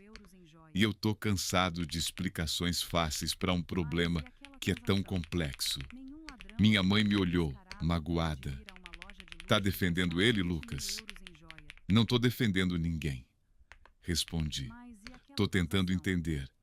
Porque se a gente não entender, a gente vai ficar repetindo isso para sempre. Eu não fazia ideia naquele momento do quanto essa frase era verdadeira. Do quanto a gente carregava padrões antigos, histórias anteriores às nossas, que empurravam a gente para as mesmas repetições. Meu pai respirou fundo. Eu conheci a Márcia quando a gente tinha 15, 16 anos? Começou, olhando de relance para ela. 15, ela confirmou seca. A gente cresceu junto. Namoramos na adolescência inteira. Eu pensava que ia casar com ela, ter filhos, essas coisas, mas... Ele olhou para baixo. Eu era imaturo demais. Quando ela engravidou, eu entrei em pânico. Não tinha dinheiro, não tinha trabalho decente, não tinha nada. Eu fugi. Disse a palavra como se o peso fosse físico. Fui covarde. Márcia o encarou. Você não fugiu só de mim, fugiu do seu filho. Ele assentiu, sem se defender. Fugi do Renato. Olhou para o filho mais velho. Fui um péssimo pai para você, filho. Eu sei. Renato manteve o olhar duro. Sua sinceridade tardia é comovente. Meu pai respirou fundo. Quando conheci a Vera, ele virou o rosto na direção da minha mãe. Eu estava tentando ser alguém diferente. Ela me viu como um homem responsável, trabalhador. Alguém que queria construir uma família. Eu queria acreditar que eu podia ser esse cara. Minha mãe apertou o braço do sofá. Eu não sabia da Márcia, nem da gravidez, ela disse. Você mentiu para mim desde o início. Menti, ele concordou. Porque eu tinha medo de te perder se contasse. Eu pensei, eu vou fazer direito dessa vez. Vou estar presente. Vou ser um bom pai para o Lucas, um bom marido para Vera e vou dar um jeito para o Renato. Eu achava que dava para compensar com dinheiro, com visitas esporádicas. Eu subestimei o peso da ausência. Renato riu, um riso vazio. Parabéns, você conseguiu ser meio pai em 2 lugares. Eu sei que vocês têm todo o direito de me odiar. Meu pai continuou. Mas eu queria que vocês soubessem que eu não saía do bar domingo à tarde e ia para a casa da Márcia curtir a amante. Eu ia para tentar ser por algumas horas o pai que eu não conseguia ser em tempo integral. E toda vez eu voltava para casa com a sensação de estar traindo os 2 lados. Minha mãe falou pela primeira vez com menos raiva. E por que nunca me contou? Em nenhum momento desses anos todos? Perguntou. Você prefere que eu descubra através de uma visita surpresa depois de décadas? Você acha que eu não merecia a verdade, nem que fosse, sei lá, 5 anos depois? 10? Ele a encarou, lágrimas nos olhos. Eu tinha medo, Vera. Medo de você me deixar. Medo de você me expulsar de casa, de me afastar do Lucas. E eu não queria perder meu filho, nem você. E para isso você sacrificou o quê? Ela rebateu. A autoestima da outra mulher? A infância do outro filho? Você se acha um herói trágico, Roberto? A palavra herói trágico pendurou no ar. Eu não sou herói de nada, ele murmurou. Só não sabia como consertar o estrago sem causar outro. Eu o interrompi. Pai, você percebe como, em tudo que você fala, você está no centro? Perguntei. Eu tinha medo de perder, eu não queria sofrer, eu isso, eu aquilo. Em que momento você pensou no que era melhor para mim e para o Renato? Não no sentido de manter a família unida, mas no sentido de formar adultos que não carregassem a sensação de serem metade? Ele me olhou surpreso. Márcia assentiu em silêncio. Porque, continuei, o que você criou foi isso. 2 caras da mesma idade, que cresceram cada um achando que faltava alguma coisa que não sabiam nomear. Um com pai presente, fisicamente mas emocionalmente distante. Outro com pai ausente, fisicamente mas emocionalmente idealizado. E agora a gente está aqui, tentando juntar os pedaços. Renato me encarou e por um segundo eu vi nele um espelho do meu próprio sofrimento. Eu passei a infância achando que o problema era comigo. Ele disse finalmente que eu não era suficiente para você querer ficar, porque você sempre teve outra vida onde você parecia feliz. Eu via você chegando com sacola de presente para o Lucas, falando das coisas que fazia com ele. Eu pensava, deve ser melhor lá, ele deve ser melhor do que eu. Meu coração apertou. Eu também me senti insuficiente, confessei.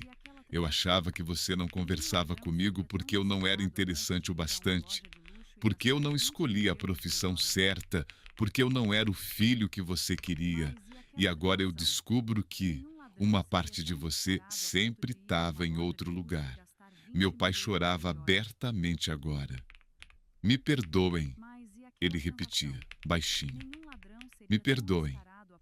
Minha mãe enxugou uma lágrima com raiva. Eu não sei se consigo.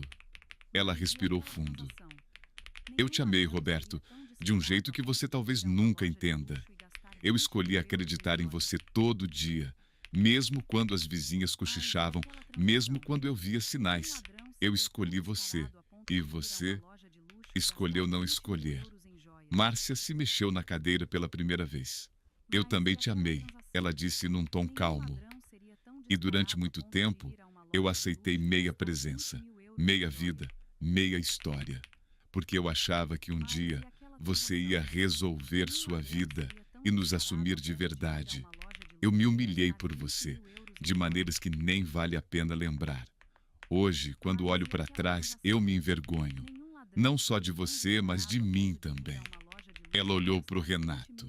Eu devia ter te protegido mais, filho. Devia ter imposto limites. Devia ter dito: esse homem não entra mais aqui assim. Mas eu também tinha medo. Medo de te tirar o pouco de pai que você tinha. Renato engoliu seco. Eu culpava o Lucas às vezes, confessou olhando para mim. Culpava sem conhecer. Achava que você existia para lembrar que a gente era a família descartável. Eu via quando meu pai chegava atrasado, suado, dizendo que estava complicado na outra casa. A outra casa era sua. E eu, minha voz falhou. Culpava minha mãe por tudo que eu sentia de errado, sem saber que ela também estava amputada. Ficamos um tempo em silêncio. Era como se cada um estivesse puxando o fio da própria dor e vendo onde se conectava aos do outro. Aquela cena podia facilmente virar um melodrama exagerado, mas a verdade é que não tinha nada de novela ali.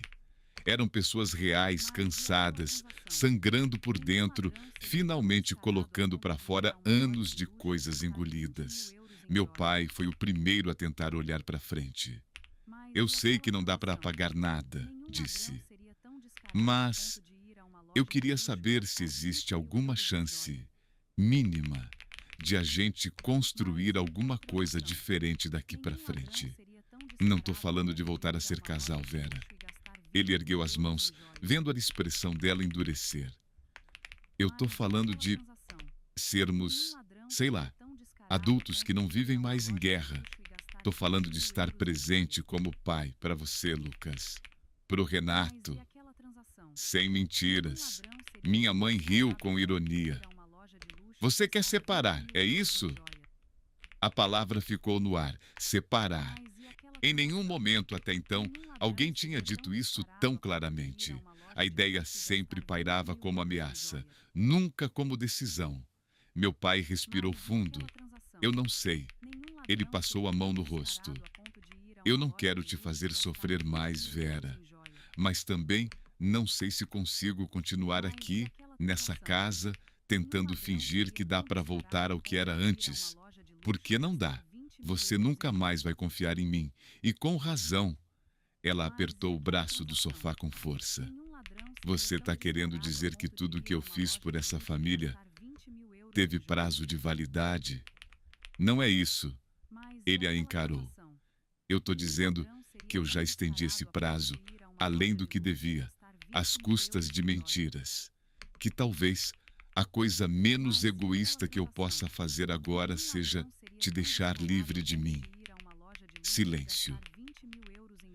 Márcia observava tudo em silêncio, uma mão no joelho do Renato, que por sua vez parecia lutar para não explodir. Eu senti uma tristeza profunda. Mesmo sabendo de tudo, nunca tinha imaginado de fato meus pais separados. A ideia de 2 natais, 2 casas, roupas minhas em 2 guarda-roupas diferentes me doía. Mas ao mesmo tempo, uma parte de mim sabia que manter aquela fachada de união seria tortura para minha mãe. Ela nunca mais olharia para ele sem ver a traição, a outra família, os anos roubados. E eu? Perguntei de repente. Fico com quem? A pergunta saiu mais infantil do que eu gostaria, mas era genuína. Minha mãe me olhou, alarmada. Você não vai ficar sem casa, Lucas. Isso eu te garanto. Meu pai também me encarou. Você não tem que ficar com ninguém, ele disse. Você é adulto, meu filho. Vai ter sempre lugar para você onde eu estiver, e eu sei que vai ter na casa da sua mãe também. Você não precisa escolher pai ou mãe. Se tem alguém que tem que arcar com escolha, sou eu, Renato pigarreou. Eu não estou aqui para ver drama de separação, disse um pouco áspero. Isso é problema de vocês dois. Eu vim aqui para ter, pelo menos uma vez na vida, uma conversa com meu pai, em que eu não seja o bastardo escondido. Meu pai se encolheu um pouco. Você nunca foi bastardo, filho. Não nas palavras. Ele retrucou. Mas nos fatos, sim. Eu respirei fundo. Talvez a gente precise separar as coisas, falei. Tem o casamento de vocês que claramente está destruído e tem a relação de vocês como pais. Isso é outra coisa. Não dá para misturar tudo. Minha mãe me olhou magoada. Você quer que eu sente à mesa com essa mulher, Lucas? Como se fosse todo mundo amigo. Eu segurei o olhar dela. Não estou pedindo amizade. Estou pedindo maturidade. Pelo menos um mínimo. Ela suspirou cansada. Eu estou cansada, disse finalmente. Cansada de ser a forte, a que segura a casa, a que aguenta traição, fofoca de vizinho, olhar torto. Você não tem ideia do que eu ouvi durante anos, Roberto. Do que eu aguentei calada para manter essa casa de pé. E agora? Agora vocês estão falando de reconstrução, como se eu tivesse que engolir mais essa. Você não tem que engolir nada, Márcia falou com uma calma surpreendente. Você tem direito à sua dor. Eu de verdade espero que você encontre um jeito de ser feliz longe dessa história. Eu sei que se fosse o contrário, eu não sei se teria a dignidade que você teve. Eu errei muito também. Fui cúmplice de uma mentira que feriu nós duas e nossos filhos. Me desculpa, minha mãe a encarou surpresa. Ela não esperava um pedido de desculpas de Márcia, muito menos tão direto. Você... Minha mãe começou, mas a voz falhou. Ela respirou fundo. Eu te odiava. Ainda odeio às vezes. Não sei se vou conseguir olhar para você sem lembrar de tudo. Mas... Ela passou a mão nos olhos. Não fui só você. Fui eu também. Eu preferi fechar os olhos do que encarar a verdade. E nesse processo, eu feri meu próprio filho. Ela me olhou. Me desculpa, Lucas. Aquela foi a primeira vez que minha mãe pediu desculpa para mim de verdade. Não aquele desculpa protocolar de briga boba. Me desculpa com consciência do impacto que as escolhas dela tiveram na minha vida. Minha garganta fechou. Desculpo, respondi com a voz embargada. Mas vai demorar um tempo para isso se tornar verdade completa, tá? Ela sentiu, lágrimas caindo. Meu pai olhou para o Renato. E você, filho? Perguntou a voz trêmula. Você consegue olhar para mim sem me odiar? Renato respirou fundo. Isso era algo que ele vinha ensaiando há anos. Eu podia ver. Eu não sei se eu consigo te amar como pai, do jeito que eu queria ter amado, disse devagar. Mas eu tô cansado de te odiar. Cansa muito. Me faz mal. Então, eu não sei se consigo te perdoar hoje, nem amanhã. Mas talvez algum dia. E até lá, ele engoliu em seco. Eu tô disposto a tentar te ver como um homem muito falho, que errou pra caralho, não como um monstro. Meu pai chorava sem disfarçar mais. Eu nunca o tinha visto tão vulnerável. Eu aceito. Ele disse, a voz quase inaudível. Eu aceito qualquer migalha de presença que vocês me derem. Eu só não quero mais fugir. Ficamos todos em silêncio por alguns momentos. Era um silêncio estranho, carregado. mas diferente daquele do começo. Não era o silêncio da mentira, era o silêncio do cansaço.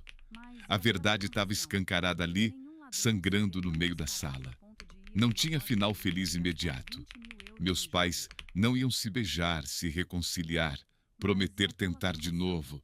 A Márcia não ia virar amiga da minha mãe da noite para o dia. Eu e o Renato não íamos tirar selfie abraçados, postando: finalmente encontrei meu irmão perdido. Mas tinha uma coisa, naquela noite, que eu nunca tinha visto na minha família antes: honestidade. E por mais dolorida que fosse, a honestidade era o único caminho possível. Nas semanas que se seguiram, meu pai saiu de casa definitivamente. Encontrou um quartinho para alugar. Começou a reorganizar a vida. Ele e minha mãe assinaram os papéis da separação meses depois. Não foi bonito. Teve briga, teve dedo na cara, teve noite em claro. Mas teve também um alívio estranho em não precisar mais fingir. Minha mãe, com o tempo, foi encontrando um jeito de existir fora do papel de esposa traída. Começou a fazer curso de artesanato, fez amigas novas, começou a falar de viajar com uma colega para a praia. Às vezes, ela ainda falava mal da Márcia. Outras vezes, se calava. Eu entendia que o processo dela era outro. Márcia, por sua vez, seguiu a vida dela sem mais se esconder. Ela e meu pai não reataram, e eu entendi que ela tinha amadurecido demais para isso. Eles mantiveram uma relação mais honesta, focada no Renato. Eu e Renato fomos nos conhecendo. Às vezes, convivíamos bem, ríamos das manias semelhantes, do jeito igual de franzir a testa, das coincidências. Outras vezes, uma inveja antiga, um ressentimento velado aparecia. Quando isso acontecia, a gente dava um tempo, se afastava, para não repetir a guerra dos nossos pais. Meu pai, tentando ser um homem diferente, começou terapia. Eu demorei para acreditar, mas ele ia mesmo. Um dia, ele chegou para mim e disse: eu estou descobrindo que não é só sobre vocês. Eu repeti coisa do meu pai, do meu avô.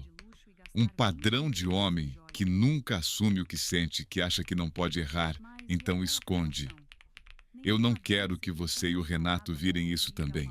Eu também fiz terapia, porque por mais forte que eu quisesse ser, aquela história tinha deixado marcas profundas em mim. Dificuldade de confiar, medo de abandono, tendência a querer controlar tudo para não ser surpreendido. Com o tempo, eu entendi que o conflito familiar que explodiu na minha vida não era um evento isolado. Era o resultado de segredos, machismos, medos, silêncios que atravessaram gerações. Meu avô fugiu de casa quando meu pai tinha 13 anos. Nunca mais voltou. Meu pai, sem perceber, repetiu o abandono de outro jeito. Eu, se não tivesse parado para olhar para isso, teria uma chance enorme de repetir também, seja traindo, seja desaparecendo emocionalmente de quem eu amo.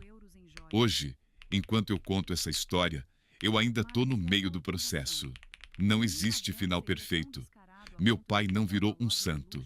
Minha mãe não virou uma mulher totalmente resolvida. Eu e o Renato não viramos melhores amigos inseparáveis. Mas a diferença é que agora a gente se vê. Se vê como pessoas, não como vilão, vítima, a outra, o filho perfeito, o filho problema. Eu descobri que minha mãe mentiu para mim, sim. Que meu pai teve outra família, sim. Que meu irmão cresceu me vendo como um privilegiado enquanto eu crescia me sentindo sozinho. Mas também descobri que ninguém nessa história acordou um dia e pensou: como posso destruir a vida de todo mundo? Todo mundo foi tentando se proteger do próprio medo. E medo, quando governa uma família, vira bomba-relógio. Se tem uma coisa que eu aprendi nisso tudo, é: segredo de família não desaparece. Ele só espera o momento de explodir. Às vezes, explode num almoço de domingo.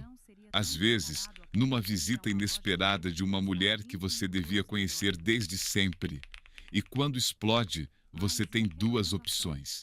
Ou finge que nada mudou e passa a vida andando em cima dos cacos, fingindo que não está cortando o pé. Ou senta, olha para os pedaços, chora, sangra e começa a juntar de um jeito novo. Minha família escolheu a segunda opção, não porque a gente é mais evoluído, mas porque o teatro ficou insuportável. Eu ainda tenho dias em que me pego pensando, era mais fácil quando eu achava que era filho único. Mas, logo em seguida, eu lembro de uma mensagem do Renato que chegou outro dia. Cara, vi um livro na livraria e lembrei de você. Tô começando a ler. Depois me explica as palavras difíceis. Eu olho para aquela mensagem e penso. Talvez no meio de tanto conflito, tanta dor e tanta mentira, essa seja a parte da história que vale a pena manter. Não porque apaga o resto, mas porque prova que mesmo depois de uma família implodir, ainda é possível construir alguma coisa sobre os escombros. Não é bonito nem fácil, mas é real. E depois de viver 27 anos numa meia-verdade, eu prefiro 1000 vezes uma realidade dolorida do que um conforto baseado em mentira. Por quê? Se tem uma coisa que eu nunca mais quero para mim, é viver uma vida onde eu descubro, tarde demais, que nunca estive sozinho. Eu nunca fui filho único. E isso, por mais que tenha sido uma bomba na minha vida, foi também o começo de eu entender de verdade quem eu sou.